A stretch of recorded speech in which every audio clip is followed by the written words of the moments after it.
नमस्कार, मैं विजय कुमार प्रयास यूपीएससी जमुई से। हम आज 12th के ऑर्गेनिक केमिस्ट्री से संबंधित एक चैप्टर का आपके सामने एक वीडियो क्लिप ला रहे हैं। उम्मीद करते हैं इस वक्त आप लोग सब लोग घर पे होंगे और सुरक्षित होंगे इस कोरोना के महामारी में, जिससे पूरा दुनिया इस वक्त लड़ रहा है।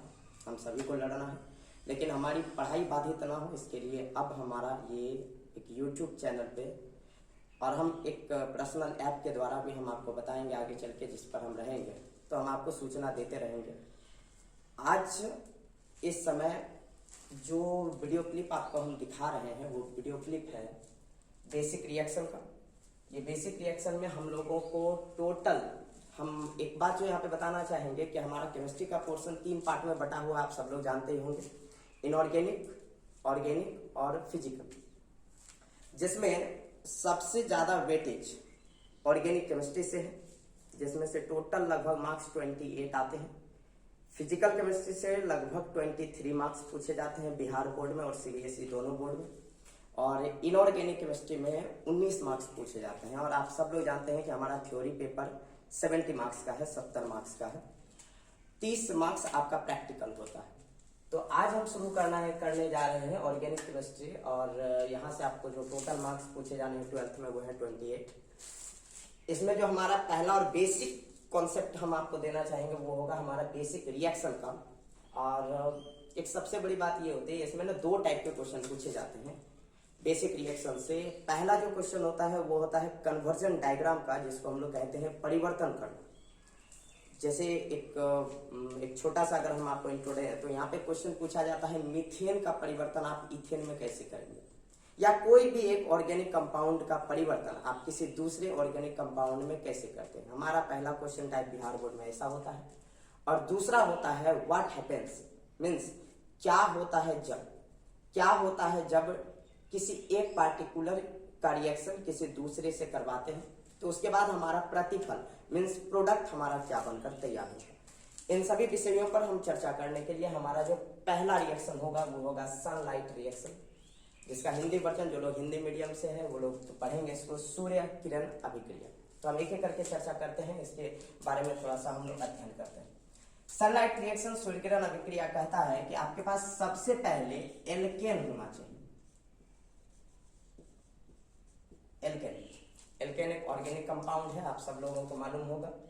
एल्केन का रिएक्शन हम लोग कराते हैं H2 से। यहां X का मतलब होता है हेलोजन, और हेलोजन ग्रुप नंबर 17 को कहा जाता है, 17 वर्ग संख्या को कहा जाता है, जिसमें एलिमेंट्स हैं 5, लेकिन हेलोजन में आते हैं टोटल 4, फ्लोरीन, क्लोरीन, ब्रोमीन और आयोडीन, FCl, Br और I। तो आप X के जगह पर चाहे तो आप F रख लो, चाहे तो Cl रख लो, चाहे तो Br रख लो, चाहे तो I रख लीजिए, कोई फर्क नहीं पड़ता। तो एल्केन की प्रतिक्रिया आप हेलोजन से कराएंगे। यहां पर यूवी लाइट एक कैटलिस्ट की भूमिका में होगा, मीन्स उत्प्रेरक की भूमिका में होगा।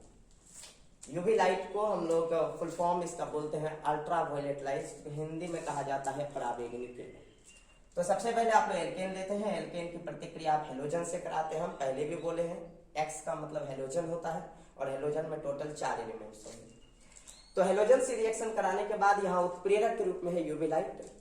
उत्प्रेरक का मतलब होता है जो रासायनिक अभिक्रिया के कार्य क्षमता में परिवर्तन करते हैं। मीन्स यूवी लाइट नहीं होगा तो ऐसा नहीं है कि रिएक्शन नहीं होगा, बिल्कुल होगा, लेकिन इस यूवी लाइट के वजह से ये रिएक्शन के दर में परिवर्तन हो जाएगा। कभी कभी रिएक्शन का जब हम दर में परिवर्तन, यहाँ परिवर्तन बोलना जरूरी होगा, आप ये नहीं कहेंगे कि रिएक्शन में वृद्धि हो जाएगा, रिएक्शन के दर में वृद्धि हो जाएगा, या रिएक्शन के दर में कमी हो जाएगा, आप ऐसा बिल्कुल नहीं कहेंगे। आप हमेशा कहेंगे कि रिएक्शन के दर में परिवर्तन होता है। परिवर्तन होने का मतलब हमेशा यही होता है कि वो कभी कभी बढ़ भी जाता है, कभी कभी घट भी जाता है। तो हम हमेशा यही बोलेंगे कि उत्प्रेरक यहाँ पे यूज करना अनिवार्य होगा आपके लिए। तो आप यूवी लाइट यहाँ पे रखते हैं उत्प्रेरक के रूप में, उसको गर्म करते हैं। जब आप ऐसा करते हैं तो आपको जो प्रतिफल प्राप्त होता है वो होता है एल्काइल हैलाइड। जो लोग 11th का पोर्शन पढ़े हुए हैं उनको मालूम होगा, आप ऑर्गेनिक केमिस्ट्री का नोमेनक्लेचर पढ़े हुए हैं, तो जो लोग नोमेनक्लेचर पढ़े हुए हैं उनके लिए ये बहुत इजी लग रहा होगा। और जो लोग नहीं पढ़े हुए हैं, हम जब दूसरा वीडियो क्लिप आपके सामने में रखेंगे तो हम जिक्र करेंगे इसका कि एल्केन क्या होता है या एल्काइल हैलाइड क्या होता है, लेकिन बनाते टाइम पर भी आप लोगों को समझ में अच्छे से आएगा। तो एल्केन का रिएक्शन आप हेलोजन से कराए हैं, यूवी लाइट यहाँ उत्प्रेरक है, आप इसको हीट करते हैं, आपको जो मिलता है वो मिलता है एल्काइल हैलाइड। यहां से एक कंपाउंड का विस्थापन होता है जिस कंपाउंड को हम लोग कहते हैं HX। HX का पूरा नाम हाइड्रोजन हैलाइड। अब अगर हम इसके उदाहरण को आपके सामने में रखें तो ये इसका उदाहरण कुछ ऐसा हो सकता है, एल्केन की जगह पर आप रख लो CH4 और CH4 का नाम होता है मीथेन। मेथेन, आप इसको मेथेन बोलिए। मेथेन का फॉर्मूला बेसिकली होता है CH4। कहता है एल्केन की प्रतिक्रिया, जब हम प्लस बोलते हैं इसका मतलब की प्रतिक्रिया होता है। तो आप मीथेन ले रहे हैं, मीथेन की प्रतिक्रिया यहां कह रहा है X2। हम पहले भी जिक्र कर चुके हैं कि X का मतलब होता है हेलोजन, और हेलोजन में टोटल 4 एलिमेंट है, F, Cl, Br और I।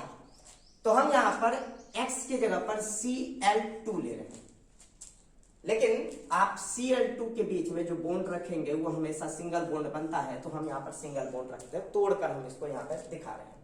तो एल्केन की जगह पर हम मीथेन रख रहे हैं। एक और यहाँ पे जिक्र हम करेंगे वो ये कि आप एल्केन की जगह पर मीथेन रख रहे हो, इथेन भी रख सकते हैं, प्रोपेन रख सकते हैं, नंबर ऑफ कंपाउंड्स आप बढ़ा सकते हैं, लेकिन एल्केन के संबंधित एल्केन का जो नेचर होता है वो कार्बन और कार्बन के बीच सिंगल बॉन्ड होता है। तो ये एल्केन का बेसिकली पहचान भी होता है। तो हम एल्केन के रूप में मीथेन देते हैं। तो मीथेन की प्रतिक्रिया हम लोग क्लोरीन से कराए हैं, H2 हमारा पहले ही बोल रहा था। अब आप यहाँ पर यूवी लाइट जो कि आपका उत्प्रेरक है आप उसको रखें और अब आप इसको हीट कर दें। इसके मैकेनिज्म को समझना बहुत जरूरी होगा, वो ये कि कार्बन और हाइड्रोजन के बीच में सिंगल बॉन्ड बना हुआ है। सिंगल बॉन्ड बनने का एक मतलब होता है कि कार्बन यहाँ पर एक इलेक्ट्रॉन रखा होगा और हाइड्रोजन भी यहाँ पर एक इलेक्ट्रॉन रखा होगा। तो जब आप कार्बन एक इलेक्ट्रॉन रखे होंगे और हाइड्रोजन एक इलेक्ट्रॉन रखे होंगे तो दोनों एक एक इलेक्ट्रॉन का शेयरिंग करने के बाद यहाँ पर एक सिंगल बॉन्ड का निर्माण हुआ। और यहाँ पे आप जितना भी सिंगल बॉन्ड देख रहे हैं सबके साथ यही केस लागू हुआ। अगर ये कार्बन और हाइड्रोजन के बीच में सिंगल बॉन्ड है तो इसका मतलब है कि ये कार्बन भी यहाँ एक इलेक्ट्रॉन रखा होगा और ये हाइड्रोजन भी एक इलेक्ट्रॉन रखा होगा, तभी दोनों आपस में शेयरिंग करने के बाद सिंगल बॉन्ड का निर्माण किया होगा। तो हम मीथेन में एक कार्बन देख रहे हैं, एक हाइड्रोजन देख रहे हैं, दोनों के बीच में एक सिंगल बॉन्ड है। हम पहले भी जिक्र कर चुके हैं, सिंगल बॉन्ड का मतलब होता है कार्बन एक इलेक्ट्रॉन रखा होगा और हाइड्रोजन भी एक इलेक्ट्रॉन रखा होगा और दोनों के बीच में इलेक्ट्रॉन का शेयरिंग हुआ होगा। शेयरिंग का मतलब साझा हुआ होगा। अब क्लोरीन और क्लोरीन के बीच में भी अगर सिंगल बॉन्ड है, इसका अर्थ ये होता है कि क्लोरीन भी एक रखा होगा इलेक्ट्रॉन और ये भी क्लोरीन एक इलेक्ट्रॉन रखा होगा। मैकेनिज्म को समझना बहुत जरूरी होगा। यहाँ पे हम सभी जानते हैं कि H के ऊपर चार्ज होता है +1, हाइड्रोजन +1 चार्ज शो करता है, क्लोरीन के ऊपर चार्ज होता है -1। तो चूंकि प्लस और माइनस के बीच में अट्रैक्शन होता है तो इस वजह से ये दोनों आपस में अट्रैक्ट कर लेगा, मीन्स आपस में आकर्षण कर लेगा और आकर्षण करने के बाद ये दोनों यहाँ से रिलीज हो जाएगा, विस्थापित हो जाएगा और विस्थापित होने के बाद एक कंपाउंड कुछ ऐसा बनाएगा। अगर आप बढ़िया से देखो तो HCl और इसको हम लोग कह सकते हैं HX। क्योंकि आपका पहले ही दिखा रहा है कि H होना था तो वो H हमको मिल चुका है X, और हम पहले जिक्र कर चुके हैं कि X में 4 एलिमेंट होंगे F, Cl, Br और I। तो X के जगह पर अभी हमारे पास आ चुका है Cl। ऐसा इसलिए हुआ था क्योंकि हम यहाँ पर X के जगह पर पहले क्या रख चुके थे, Cl रख चुके थे।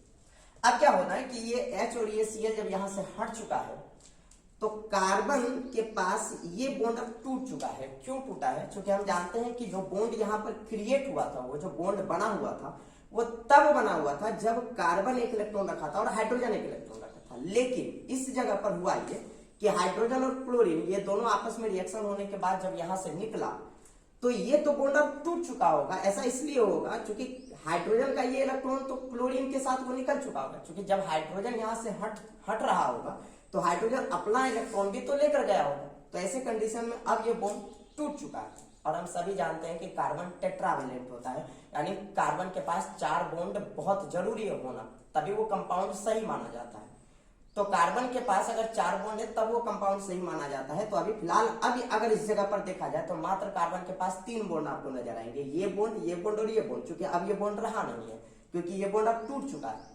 तो ऐसे में यहां बॉन्ड लाने के लिए ये क्लोरीन को वापस आप इसके जगह पर शिफ्ट कर, अगर आप ऐसा करते हो तो आपका जो तैयार होता है वो होता है CH और यहाँ सिंगल बॉन्ड जनरेट होगा। क्यों सिंगल बॉन्ड जनरेट होगा? तो चूंकि कार्बन यहाँ पर एक इलेक्ट्रॉन रखा हुआ था, अब ये भी जब क्लोरीन यहाँ आएगा तो क्लोरीन का एक इलेक्ट्रॉन है, अब जब ये क्लोरीन का एक इलेक्ट्रॉन यहाँ पर सामने आएगा तो कार्बन का ये एक इलेक्ट्रॉन और कार्बन का ये एक इलेक्ट्रॉन आपस में दोनों शेयरिंग कर जाएगा, और जब शेयरिंग करेगा तो चूंकि ये एक इलेक्ट्रॉन मिलेगा, ये एक इलेक्ट्रॉन मिलेगा, तो मिलने के बाद एक सिंगल बॉन्ड का और निर्माण करेगा, और इस सिंगल बॉन्ड के साथ कौन जुट जाना है इस बार? C, और चूंकि प्लस होकर हमारा बाहर क्या निकला हुआ था? HCl।